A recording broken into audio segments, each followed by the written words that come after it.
Is there something from your first album that something that you were doing back then that you carry with you still today? I think I've changed, honestly, so much because I don't know. I've learned, I've become more confident in my craft, but I think there's always been a juxtaposition. Like I've always loved duality. I've always loved the happy and the sad. I've always described my music as dance crying.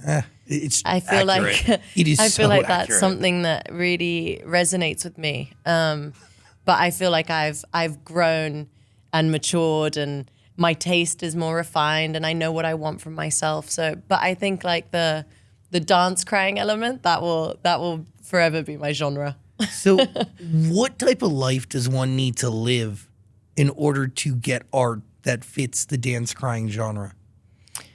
That's an interesting question. I don't know. I think, before I used to think that I had to be in I had to be going through some kind of like toxic relationship to be able to write a song because sad feelings were the easiest to connect to.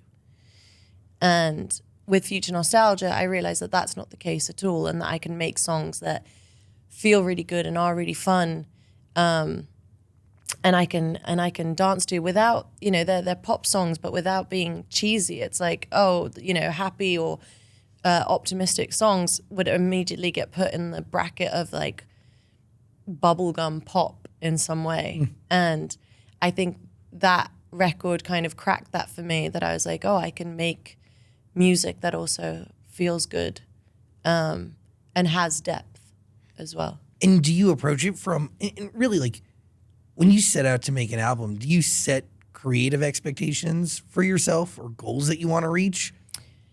I think for me, it's just being able to grow and change and allow myself to create something different every time. Like I don't really want to get stuck in the cycle of trying to repeat the success of something that's already happened, because it's happened.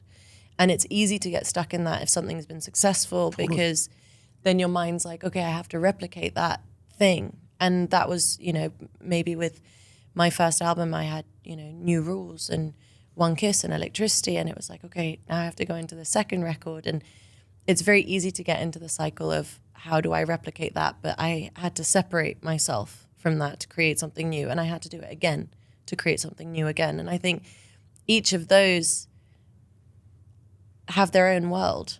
And I think that's beautiful. And I think if you just do it for the art and for the love of it, then you won't carry this like deep pressured expectation. Because for me, as long as I'm really proud of it, of what I've been able to like put out, and I feel like I've grown as an artist and as a songwriter, then I'm hopeful that that will translate also to everybody listening.